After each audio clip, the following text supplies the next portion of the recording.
हमारे चैनल को सब्सक्राइब करें और बेल आइकन दबाएं।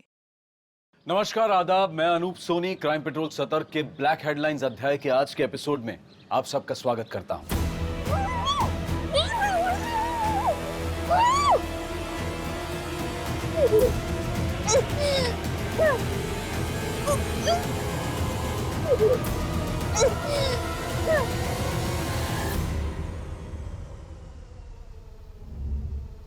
जब आज से तकरीबन 7 साल पहले दिल्ली की एक लड़की के साथ सामूहिक बलात्कार हुआ था, तो जो आक्रोश हम में था उसने देश समाज ही नहीं बल्कि पूरे कानून को भी बदल कर रख दिया था। लेकिन आज हम उस घटना का जिक्र इसलिए नहीं कर रहे हैं ताकि हम अपनी भड़ास निकालते हुए ये बोलने लग जाएं कि अब तक तो उस लड़की के गुनहगारों को फांसी मिल जानी चाहिए थी।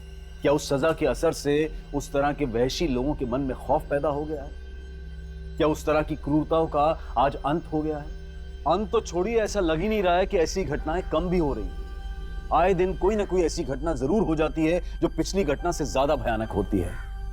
आखिर कब तक हम यूं शर्मिंदा होते रहेंगे? कब तक हमारे देश की महिलाएं इस तरह के खौफ में जीती रहेंगी? आज का एक केस सदियों से उठ रहे औरतों के एक सवाल की प्रासंगिकता यानी कि रेलेवेंस को 21वीं सदी में भी दोहरा रहा है।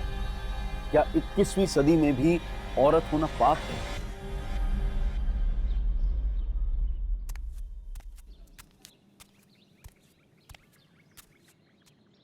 चिंता ना चले।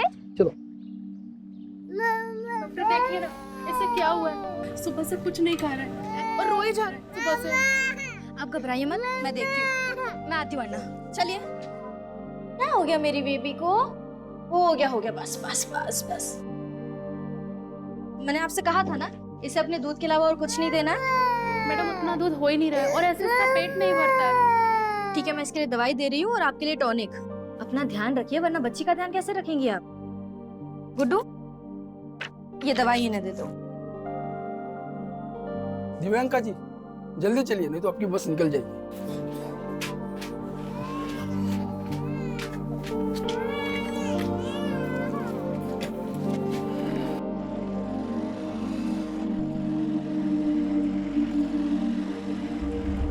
अरे भाई जरा रुको ना भाई। ओ भाई जरा रुको। थैंक यू अन्ना, बाय बाय बाय।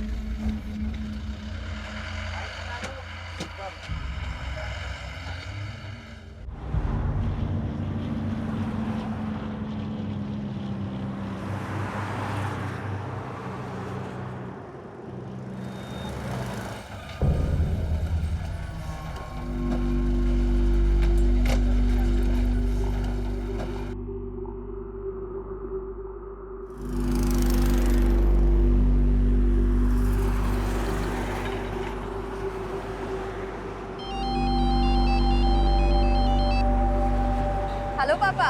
घर पहुंच गई बेटा? अभी कहाँ? अभी तो सिर्फ टोल प्लाजा पहुंची हूँ। अच्छा सुन, मैंने तेरे स्किन वाले डॉक्टर को अपॉइंटमेंट के लिए फोन किया था। कल की कोई अपॉइंटमेंट नहीं मिल रही है, लेकिन हाँ, आज शाम 7 बजे की एक अपॉइंटमेंट मिल रही है। बता क्या करना है? आज शाम 7 बजे बहुत लेट हो जाएगा पापा।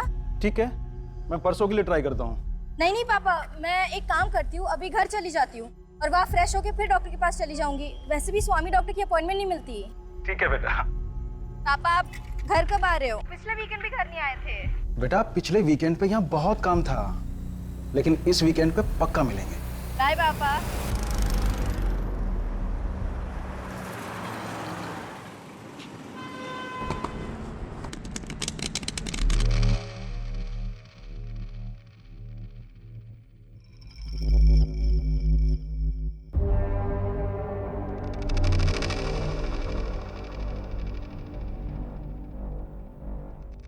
तेरे में गुलाम आए, ये देख अपने में रानी आई है जो आज अपना किस्मत बदलेगे।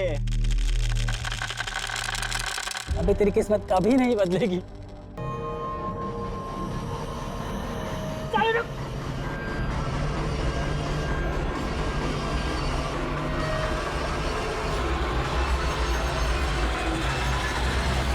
अबे रुक।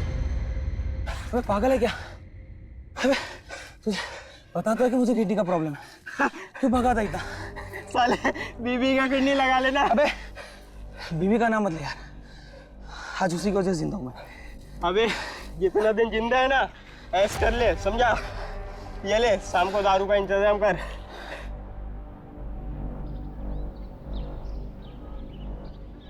अभी इतनी दूर से आई है, आते ही जल्दी। तेरी बहन भी अभी नाइट ड्यूटी के लिए निकल जाएगी और मैं अकेली। अम्मा मैं 9 साढ़े 9 बजे तक आ जाऊंगी। अरे पर तेरा रोज रोज ये गांव के हॉस्पिटल जाना जरूरी है क्या? वो भी इतने से पैसों के लिए थक नहीं जाती क्या? कभी अपने बारे में भी सोच लिया कर, समझी? क्या सोचो अपने बारे में? यही तो प्रॉब्लम है दी, तुम्हें पता ही नहीं है तुम लाइफ में कितना पीछे रह गई हो। स्वाति, लाइफ ना एक लंबी लकीर नहीं है, एक लंबा सर्कल है। इसमें आगे वाला भी घूम रहा है और पीछे वाला भी, और मैं अपने आप को इसमें से हटा के मैं बीच में आ गई हूँ। और जहाँ हो वहाँ खुश हो। क्या खुश है? अरे वो तेरी बैचमेट है ना, वो क्या नाम है उसका, सुकन्या, ऑस्ट्रेलिया चली गई है। वो करोड़ों का पैकेज मिला है उसको, और तू ये गवर्नमेंट हॉस्पिटल में डॉक्टर बन के खुश है? अम्मा गवर्नमेंट हॉस्पिटल मरीजों से भरे हुए हैं और डॉक्टर है गिनती के। अगर मेरे जैसे डॉक्टर भी करोड़ों के पीछे भागने लग गए तो गरीबों का क्या होगा? हो गया आपका भाषण? हाँ हो गया, और वैसे भी मुझे डर्मेटोलॉजिस्ट की अपॉइंटमेंट के लिए लेट हो रहा है। बाय।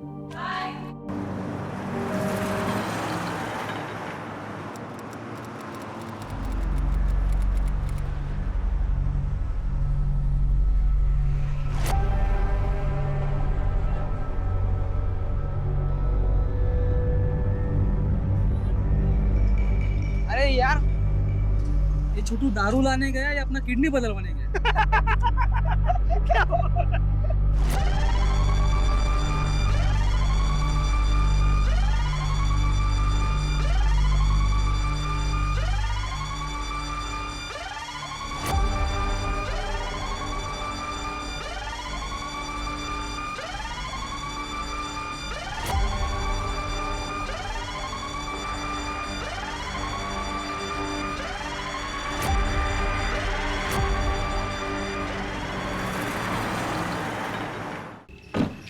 थैंक यू अन्ना।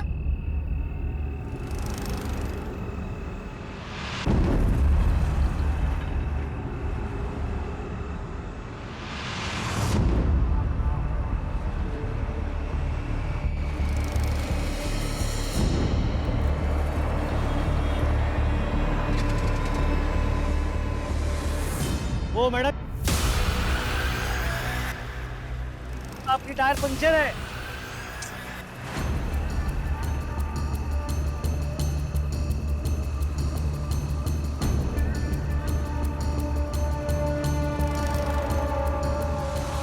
देखिए मैडम, आप टेंशन मत लीजिए, यहाँ आगे ही एक पंक्चर की दुकान है।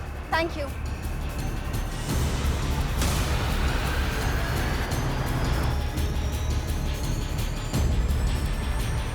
अरे मैडम देखिए, आप रहने दीजिए, मेरा लड़का ये पंक्चर लगवा के आएगा। नहीं मैं मैनेज कर लूंगी, थैंक यू। अरे मैडम, इस रात को इसको किधर खींच के लेके जाओगे? एक मिनट, इधर आ। हाँ भाई,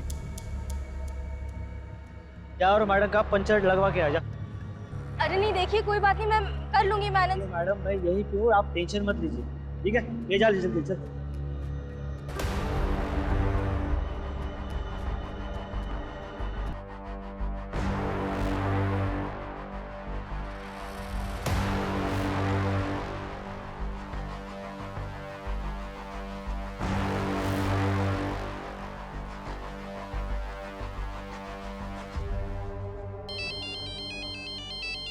हाँ दी। हेलो स्वाति, मेरी स्कूटी यहाँ टोल नाके के पास पंक्चर हो गई है और एक ट्रक ड्राइवर ने अपने आदमी को भेजा है पंक्चर ठीक कराने। तो प्रॉब्लम क्या है? यहाँ बहुत अंधेरा है और आसपास सिर्फ ट्रक्स ही नजर आ रहा है। स्वाति मुझे बहुत डर लग रहा है। तो तू टोल नाके के पास चली जाना। अगर मैं यहाँ से गई और उन्होंने मेरी स्कूटी गायब कर दी तो तू ही बता मैं क्या करूँ? प्लीज मुझसे बात करती रहना, मुझे डर नहीं लगेगा। पर दी मैं अभी बिजी हूँ। अच्छा चल तू अपना काम कर, मैं बाद में बात करती हूँ। बाय। पंक्चर ठीक हुआ? नहीं हुआ मैम, वो दुकान बंद था।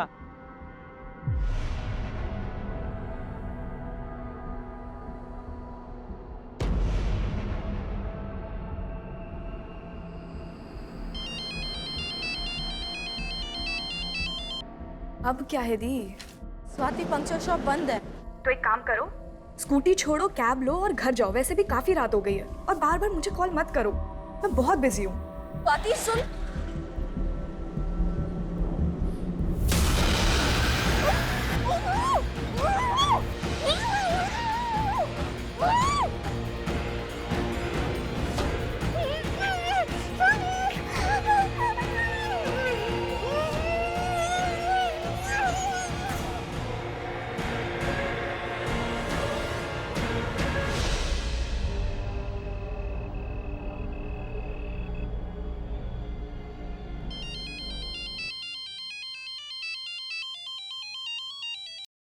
हाँ माँ। स्वाति, प्रियंका अभी तक आई नहीं। अब तक नहीं पहुंची? नहीं, और उसका फोन भी बंद आ रहा है। अम्मा उसके फोन की बैटरी चली गई होगी। मेरी अभी थोड़ी देर पहले उससे बात हुई थी। वो टोल प्लाजा के पास थी। उसकी स्कूटी पंक्चर हो गई थी। और तूने मुझे बताया भी नहीं। अरे अम्मा, आप टेंशन क्यों ले रहे हैं? वो आ जाएगी अभी।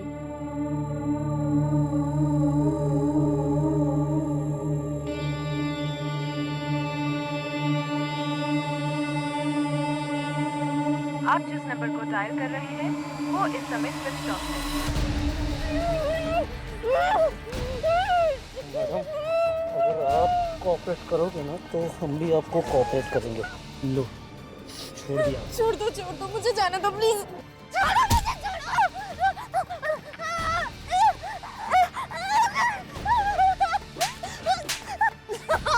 छोड़ो मुझे प्लीज, छोड़ो।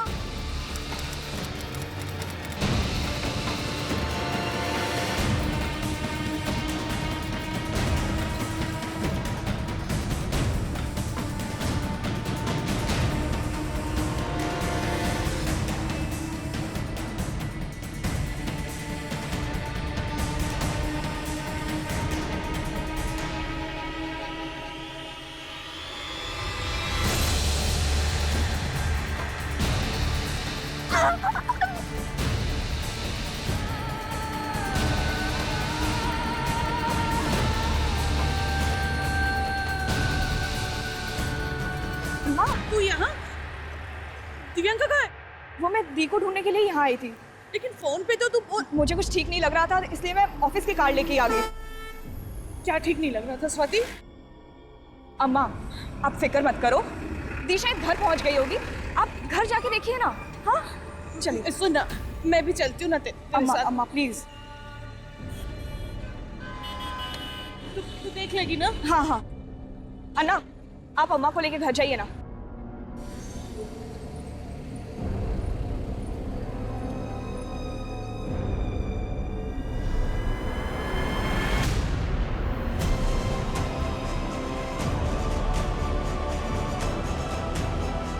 देखिए, यहाँ हम पेट्रोलिंग पे हैं और ऐसा कुछ भी गलत नहीं हो सकता।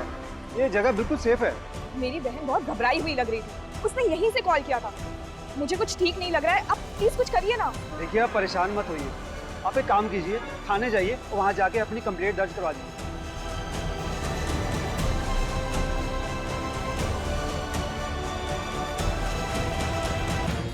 राहुल, एक काम करते हैं, दी के ईमेल आईडी से ना उनके लोकेशन का पता लगाते हैं। मुझे उनके ईमेल आईडी का पासवर्ड भी पता है।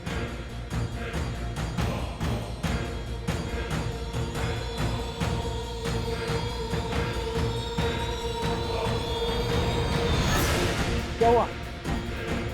आई थिंक दी ने अपना पासवर्ड चेंज कर लिया है।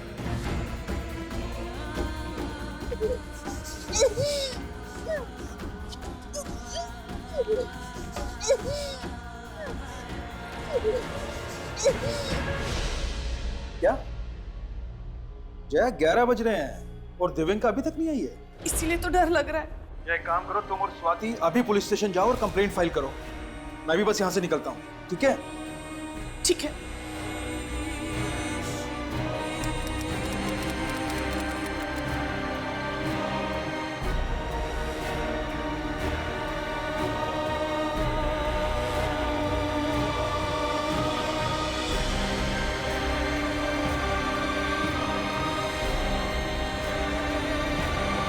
भाई लोग, चलो यहाँ से, बहुत हो गया। ए, तू फट्टू है, हम नहीं। समझा ना? तेरी किडनी खराब है, तू सिर्फ चुपचाप खड़ा रहा और मजे देख। अरे भाई, इसको कुछ हो गया तो? अरे लेने के देने हो जाएंगे, चलो यहाँ से।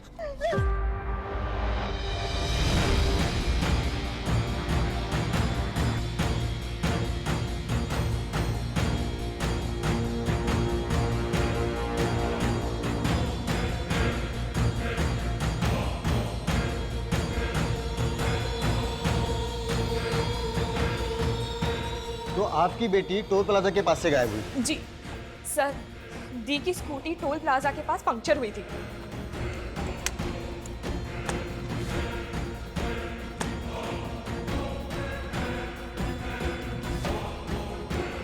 दीदी ने यह भी बताया था कि वहां पे एक ट्रक खड़ा था।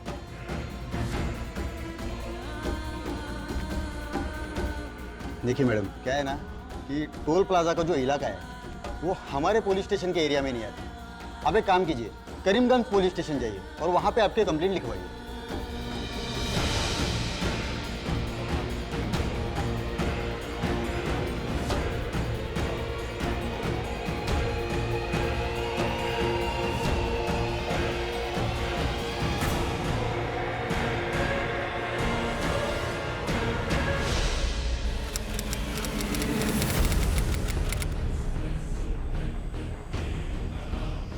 एक मिनट। सर, मेरी बेटी दिव्यांका कहीं मिल नहीं रही है।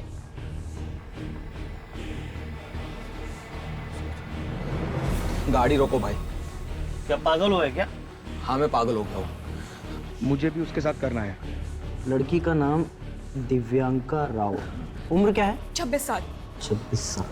कोई बॉयफ्रेंड वगैरह? सर, ये सब क्यों पूछ रहे हैं आप? अरे पूछना पड़ता है मैडम, हो सकता है वो आपको बिना बताए अपने किसी बॉयफ्रेंड के साथ भाग गई हो। ये क्या बकवास कर रहे हैं आप?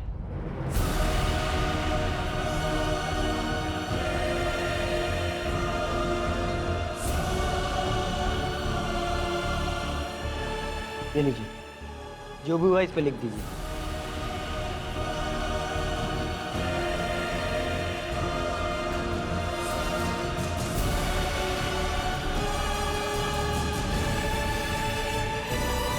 उस वक्त ड्यूटी पर तैनात उस पुलिसकर्मी के गैर जिम्मेदाराना शब्द किसी तमाचे से कम नहीं थे।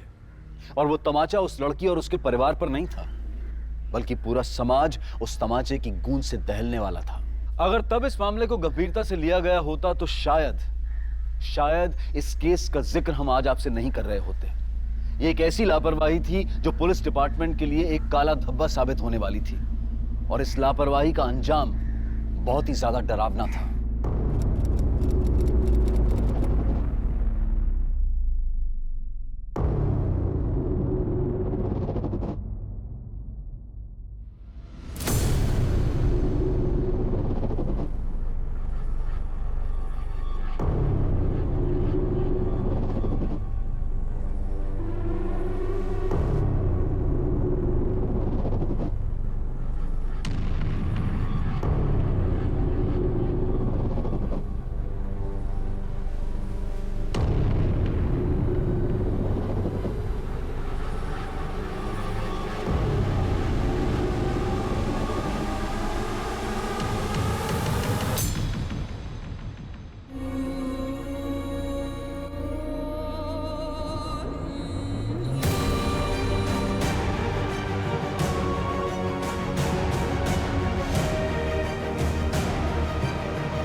हेलो। जी जी जी, हम अभी आते हैं। किसका फोन है? पापा, पुलिस ने हमें बुलाया है।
क्या ये दिव्यांका?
दिव्यांका के सामूहिक बलात्कार और उसकी हत्या के बाद यह केस हमारे देश के लिए एक बहुत बड़ा मुद्दा बन गया था।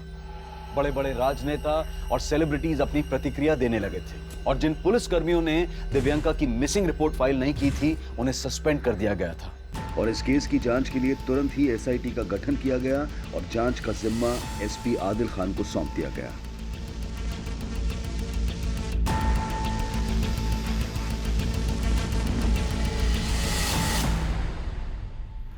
लोग हम पर अपनी भड़ास निकाल लें, गुस्सा हो रहे हैं और उनका गुस्सा जायज भी है। पर रेड्डी, हमें अपनी वर्दी पर लगा ये दाग धोना है। हमें किसी भी कीमत पर दिव्यांका के गुनहगारों को पकड़ना है। और एक बात सर, इस लाश को सबसे पहले एक दूध वाले ने देखा था। उसे क्राइम सीन पर बुलाओ। Yes sir.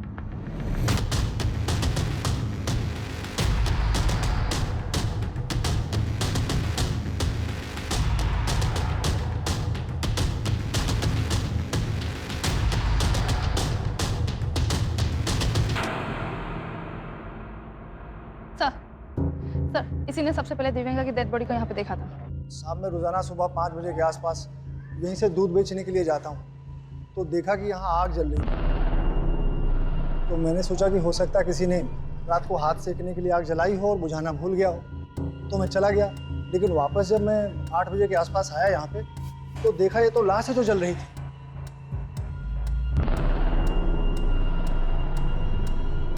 उस वक्त यहाँ पर किसी को आते जाते देखा था? नहीं साहब। चलिए पता करो, किसी को बचा तो नहीं रहा? सर, जिस तरह से लाश को जलाया गया, शायद पेट्रोल इस्तेमाल हुआ और दिव्यांका की स्कूटी गायब। हो सकता है उसकी स्कूटी का ही पेट्रोल इस्तेमाल हुआ। स्कूटी ढूंढने पे ध्यान दो, शायद किलर पर कोई लीड मिले। कल दिव्यांका अपने डर्मेटोलॉजिस्ट के यहाँ से वहाँ से टोल प्लाजा तक आई थी। जी सर, बेनजीर को बोल दिया है डर्मेटोलॉजिस्ट से मिलने के लिए। लेकिन जब दिव्यांका की अपनी बहन से बात हुई, उस वक्त वो टोल प्लाजा पर थी और टोल प्लाजा से ये जगह तकरीबन 30 किलोमीटर दूर है। उसे शायद ज़बरदस्ती यहाँ लाया गया हो। आने जाने वाले रास्तों पर जितने भी सीसीटीवी हैं, कल रात की सबकी फुटेज निकलवाओ। मैं दिव्यांका की बहन से मिलता हूँ। सर।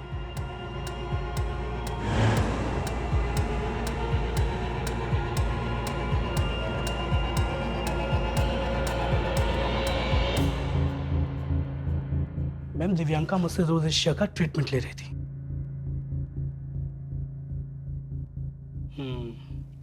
बेटर प्रोग्रेशन, 3-4 सिटी में स्किन परफेक्ट हो जाएगी। Thank you doctor. और करीब 7:30 बजे वो यहाँ से चली गई थी। डॉक्टर स्वामी, क्या दिव्यांका के साथ कोई और भी यहाँ आया था? जी नहीं, वो अकेली ही आई थी। हमें आपके क्लिनिक के बाहर की सीसीटीवी फुटेज चेक करनी है।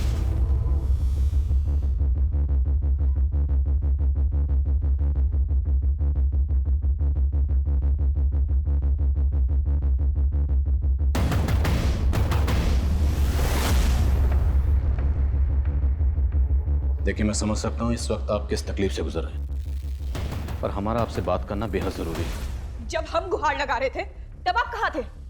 आप लोगों ने अगर पहले स्टेप लिया होता ना तो आज दी हमारे। हम मानते हैं लापरवाही हुई है, पर हमारी कोई भी कोशिश इस लापरवाही की भरपाई नहीं कर सकती। पर हम दिव्यांका के गुनहगारों को पकड़ना चाहते हैं, इसमें हमें आपकी मदद की जरूरत है। मदद चाहिए आपको? बताइए कैसे मदद कर सकते हैं आपकी? कल रात को ना आपके कांस्टेबल को सब साफ साफ दिख रहा था। दी वही टोल प्लाजा पे ही थी, लेकिन उसने कुछ नहीं किया। किस कांस्टेबल की बात कर रहे हैं आप? हम कल एयरपोर्ट पुलिस स्टेशन में गए थे, पर ना उन्होंने हमारी बात सुनी ना कंप्लेन फाइल की। उन्होंने फॉर्मेलिटी के बेसिस पे एक कांस्टेबल को हमारे साथ भेज दिया बस। उस कांस्टेबल के कहने पे उस टोल वाले ने हमें उस टाइम का फुटेज दिखाया जब दी ने मुझे कॉल किया था, और फुटेज में दी एक तरफ जाते हुए दिख भी रही थी, लेकिन वो वापस नहीं आई। उसी जगह पे एक पीसीआर वैन भी खड़ी थी सर, पर आपके कांस्टेबल को लगा ही नहीं कि दी के साथ कुछ गलत भी हो सकता है।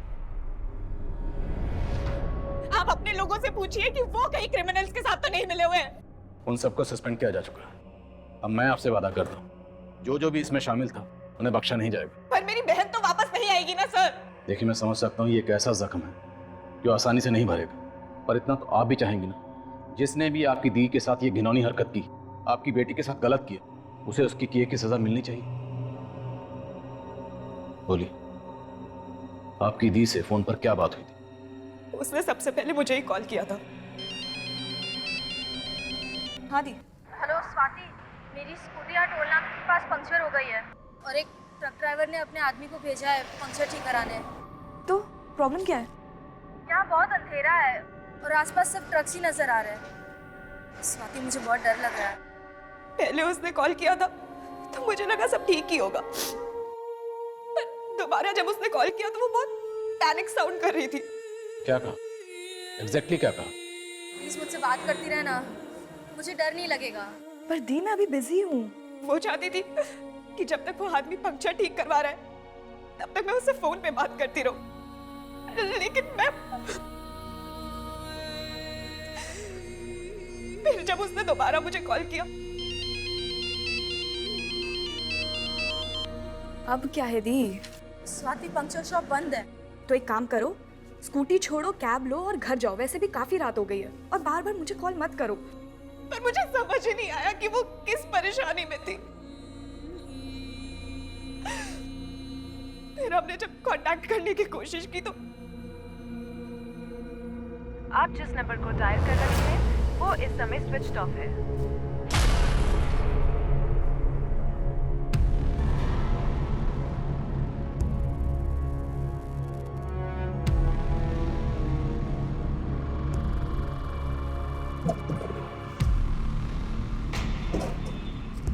टोल प्लाजा की कल रात की पूरी फुटेज निकलवाओ। दिव्यांका की स्कूटी पंचर हुई, आसपास जितनी पंचर की दुकान है सब जगह पता कर। सीसीटीवी फुटेज रेडी है, चलो।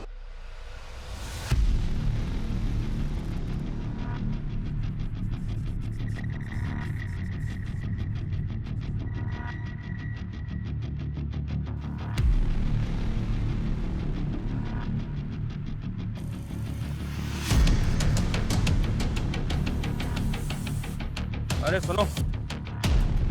हाँ साहब। इसे पहचानते हो? सर, ये शाम की फुटेज है। इसमें दिव्यांका स्कूटी से जाती हुई दिखाई दे रही है। उसने जहाँ अपनी स्कूटी पार्क की वो सीसीटीवी के रेंज से बाहर है सर। रात की फुटेज? सर, रात की फुटेज में इस तरफ कुछ साफ दिखाई नहीं दे रहा, पर दूसरे कैमरे से वो एक बार टोल प्लाजा की तरफ आते हुए दिखाई दे रही है। टोल प्लाजा पे ये लड़का कौन? पता करो लड़का कौन? अब इस लड़की को तो मैंने नहीं देखा है, लेकिन कल रात ये स्कूटी लेकर दो लड़के आए थे। तो क्या इन्हीं दोनों लड़कों ने स्कूटी का पंचर लगवाया? नहीं साहब, स्कूटी पंचर थी नहीं। स्कूटी पंचर नहीं थी? नहीं साहब, वो तो बस हवा भरवाने आए थे। कल स्कूटी की दोनों नंबर प्लेट टूटी हुई थी, पर मैंने इतना ध्यान नहीं दिया। फिर उसके बाद वो लोग मुझसे पेट्रोल मांगने लगे। सुनना, तेरे पास कोई एक्स्ट्रा गाड़ी वाड़ी खड़ा रहेगा तो उसमें से थोड़ा पेट्रोल निकाल के देना। पंचर वाला हूँ, गैराज वाला थोड़ी हूँ। पेट्रोल चाहिए तो पेट्रोल पंप पे जाओ ना, इधर बाजू में तो है। क्या तुम उन दोनों लड़कों के स्केच बनवा सकते हो? हाँ सर, कल रात ये लड़की आई थी, लेकिन सर तब मुझे कुछ पता नहीं था। ये लड़की तुम्हारे पास क्यों आई थी? अन्ना, मेरी स्कूटी पंक्चर हो गई है, तो यहाँ कहीं पंक्चर की दुकान है क्या? मैम, दरअसल मैं यहाँ पर नया हूँ, मुझे कुछ पता नहीं है, पर शायद आगे एक पंक्चर की दुकान है, तो आप वहाँ पता कर सकते हैं। आगे? जी थैंक यू। सर, इसके पीछे एक लड़का था जो इसे फॉलो कर रहा था।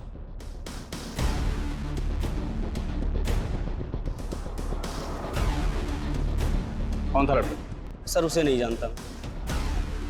इसी फुटेज दिखाओ। शायद उसमें वो लड़का दिखे। आओ। जी।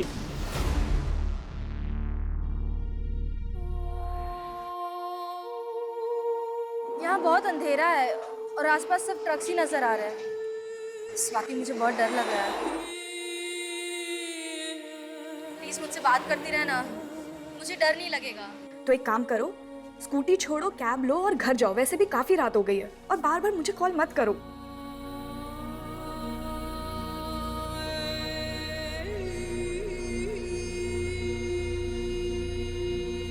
पापा, आप घर कब आ रहे हो?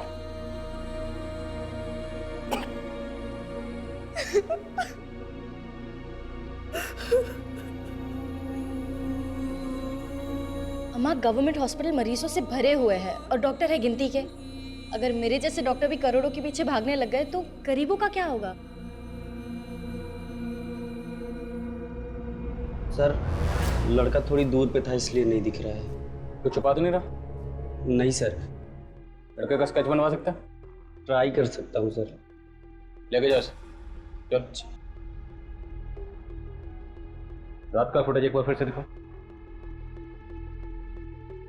सर ये शाम की फुटेज है सर, ये दिव्यांका की लास्ट विजुअल है। सर यहाँ रात में पीसीआर वैन खड़ी थी, मुझे नहीं लगता यहाँ कुछ हुआ होगा सर। दिव्यांका यहाँ से 30 किलोमीटर दूर खुद तो नहीं गई होगी, उसे ज़बरदस्ती ले जाया गया हो। जो भी हुआ यही हुआ, जो पीसीआर में मौजूद किसी पुलिस वाले को नजर नहीं आया। दिव्यांका डर्मेटोलॉजिस्ट के पास कैब में गई तो वापस भी किसी कैब में ही आई होगी।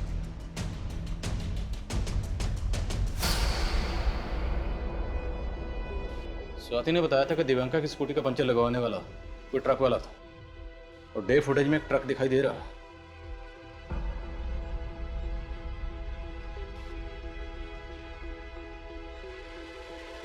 दूसरी फुटेज चेक करिए जिसमें ट्रक का नंबर साफ नजर आया। दिव्यांका ने जहां अपनी स्कूटी पार्क की थी उस तरफ चलो।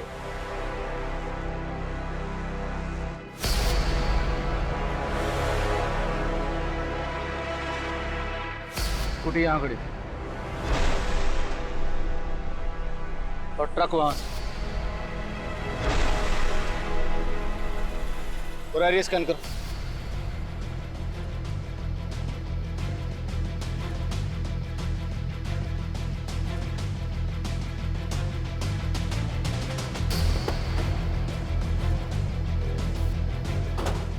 आसपास इंक्वायरी करो, शायद कोई यहाँ दिव्यांका की स्कूटी लग रहा है। ओके सर, जाओ। ठीक है। हाँ सुनो।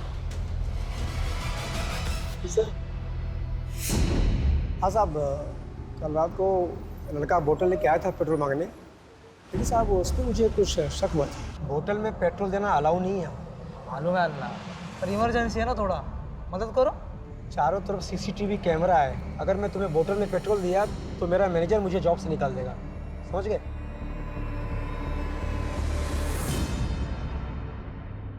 सर वो लड़का मुझे ठीक नहीं लगा था।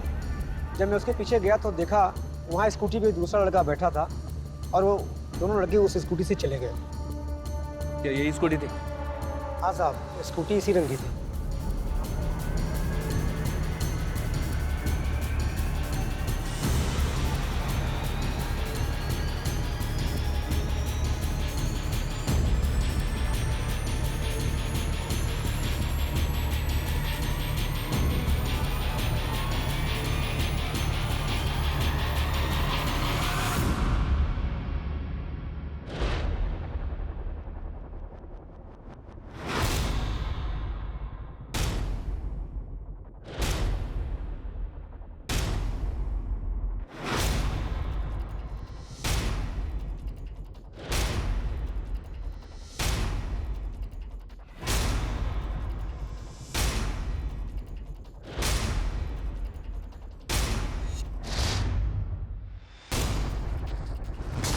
दिव्यांका का रेप यहीं हुआ होगा। वहां उन लोगों ने ट्रक खड़ा किया था ताकि हाईवे से आने जाने वाली किसी भी गाड़ी को कुछ पता ना चले, कुछ दिखाई ना दे, कुछ सुनाई ना दे। साहब आप कहाँ लेके जा रहे हो मुझे? साहब साहब मैंने कुछ नहीं किया साहब। तेरा ही घर है, यहीं रहता ना? जी साहब। कल रात तेरे घर के सामने यहाँ पर इस लड़के के साथ इतना कुछ हुआ, तुमने कुछ नहीं देखा? शामिल है ना इस सब में? तो भी नहीं साहब, मैं रहता यहाँ जरूर हूँ साहब, लेकिन रात को निकल जाता हूँ साहब। घूम घूम कर चाय बेचता हूँ साहब। कल रात क्या हुआ मुझे कुछ पता नहीं है साहब। कल रात यहाँ पे ट्रक खड़ा था, किसका है? साहब यहाँ पे तो बहुत सारे ट्रक आते हैं साहब, मेरी उनसे कोई बातचीत नहीं होती है साहब। यहाँ से सिर्फ 200 मीटर की दूरी पर पीसीआर वैन खड़ी थी। क्रिमिनल इतने बेखौफ थे। हमारे देश की महिलाएं खौफ में हैं, हम सब खौफ में हैं, क्योंकि इस देश में आम इंसान नहीं अपराधी बेखौफ घूमते हैं, शहरों और पीड़ितों के नाम बदलते रहते हैं, पर अफसोस ये हैवानियत थमने का नाम ही नहीं लेती। फिर हम अपना गुस्सा दिखाते हैं। इससे पहले हम अपनी चर्चा शुरू करें, हमारे दर्शक जो इस वक्त हमें लाइव देख रहे हैं, सुन रहे हैं, वो अपनी प्रतिक्रिया हमको #खौफ तेलंगाना पर भेज सकते हैं।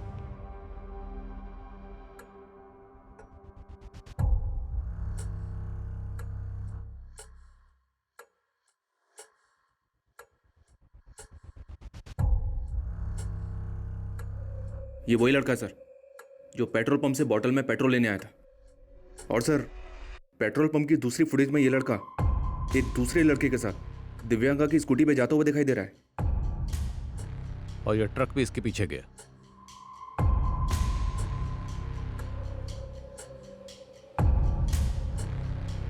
ये तो वही ट्रक है जो दिव्यांका की स्कूटी के पास भी नजर आ रहा था। मतलब साफ है, ये ट्रक वाला भी इस सब में शामिल है। इस सब में 3 लोग शामिल हैं, ये तो कंफर्म है। या 3 से ज्यादा भी हो सकते हैं। वो टोल प्लाजा पे काम करने वाला लड़का, वो एक स्केच बनवाने वाला था, रेडी हुआ? जी सर।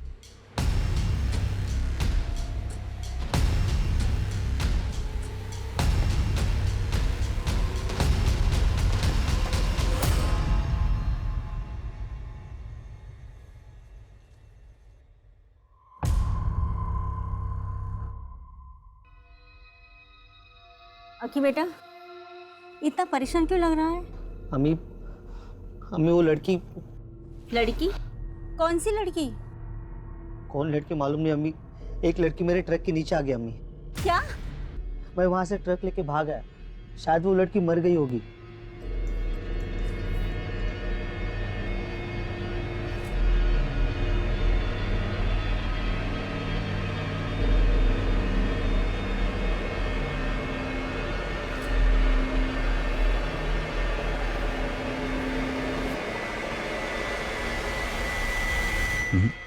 ये लड़का इनमें से नहीं है, ये कोई और है। इन सब की शिनाख्त करो। मुझे इस सब के सब अंदर चाहिए, जल्द से जल्द। सर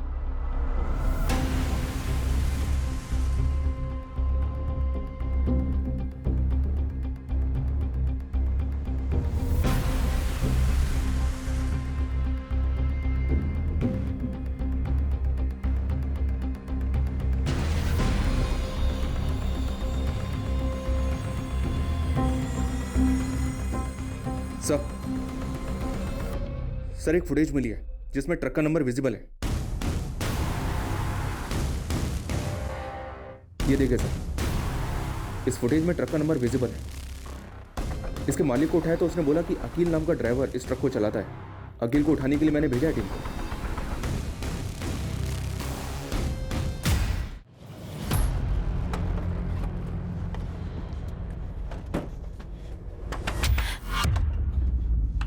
चल इधर देखो, चेकिंग करो।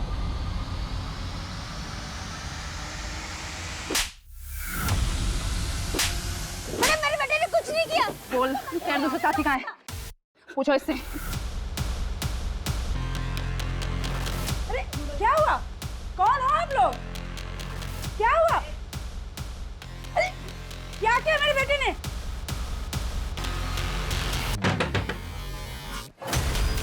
अरे अरे बोलो, आप लोग और ऐसे कैसे घुसे जा रहे हो? एक लड़की का रेप किया है और जलाया है उसको। इस वक्त एक बड़ी खबर आ रही है तेलंगाना से। तेलंगाना की पीड़िता का रेप और हत्या करने वाले चारों आरोपियों को पुलिस ने हिरासत में ले लिया है। इस विषय में हर तरफ से अलग अलग प्रतिक्रियाएं आ रही हैं। सब लोग इन्हें सजाए मौत देने की गुहार कर रहे हैं। यहाँ तक कि उनके परिवार वाले भी यही मांग कर रहे हैं। मेरा लड़का तो बोला था कि उसने उस लड़की को ट्रक से उड़ा के मार दिया था, लेकिन उसने इतना गंदा काम किया। मैं उसे नहीं बचाऊंगी, उसे फांसी दे दो। मुझे कोई लेना देना नहीं है इस इंसान से। तुम चाहे कुछ भी करो इसके साथ।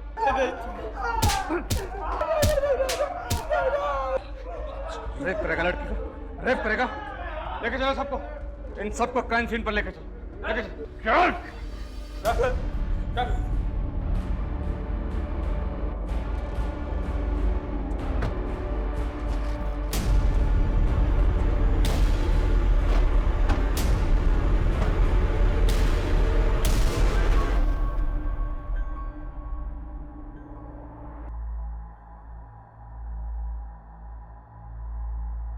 वो बार बार किसी को फ़ोन कर रही थी, सोचा हाथ से निकल ना जाए इसलिए उसको यहीं से उठा लिया।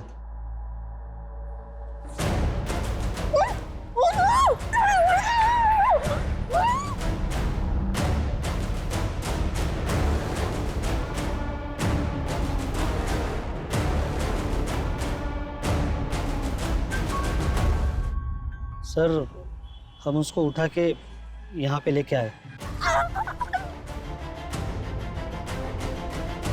हम उसे ट्रक में डाल के दूर लेके गए और उसका स्कूटर भी ठिकाने लगाना था। तो उसका नंबर प्लेट तोड़ के सूरज और मैं स्कूटर में हवा भरने लेके गए। फिर ट्रक में छोटू का भी मन किया, फिर उसने भी उसके साथ सोचा उसको फेंक के कहीं जला दे। और इसीलिए हमें ज़्यादा पेट्रोल चाहिए था। वो पेट्रोल पंप वाले ने हमें बोतल में पेट्रोल भी नहीं दिया। और यहाँ से 5 किलोमीटर आगे जो दूसरा पेट्रोल पंप है, उससे बोतल में 2 लीटर पेट्रोल लिया और उसे यहाँ से 30 किलोमीटर दूर ले गया।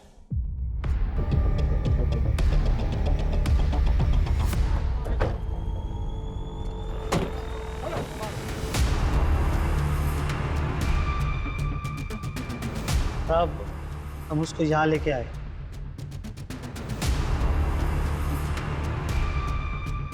मैं उसको जिंदा जला दिया।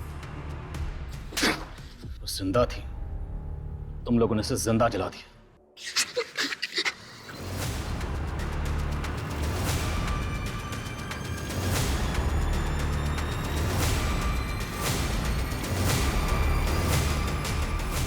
दिव्यांका एक ऐसी डॉक्टर थी जिसने अपनी काबिलियत का इस्तेमाल गरीब और लाचार लोगों का इलाज करने में किया।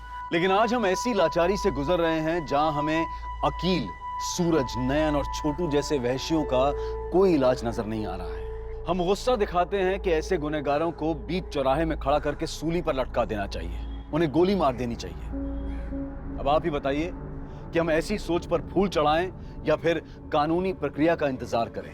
ये हताशा, ये गर्मजोशी अब चरम पर है। हमें एक ऐसे निर्माण की जरूरत है, ऐसे माहौल की जरूरत है जहां महिलाओं के मन में ऐसे लोगों का खौफ खत्म हो जाए, बल्कि उन वैश्यों के मन में ऐसा खौफ पैदा हो कि वो इस तरह की क्रूरता करने से पहले 1000 बार सोचें। अब मैं अनूप सोनी आपसे विदा लेता हूं, फिर मुलाकात होगी क्राइम पेट्रोल सतर्क के ब्लैक हेडलाइंस अध्याय में एक और नए केस के साथ। और याद रखें, क्राइम और आपके बीच में सिर्फ इतना फर्क है कि आप कितने सतर्क हैं। सतर्क रहें, सुरक्षित रहें। जय Hind. For more updates, subscribe to our channel, click the show links and enjoy watching the videos.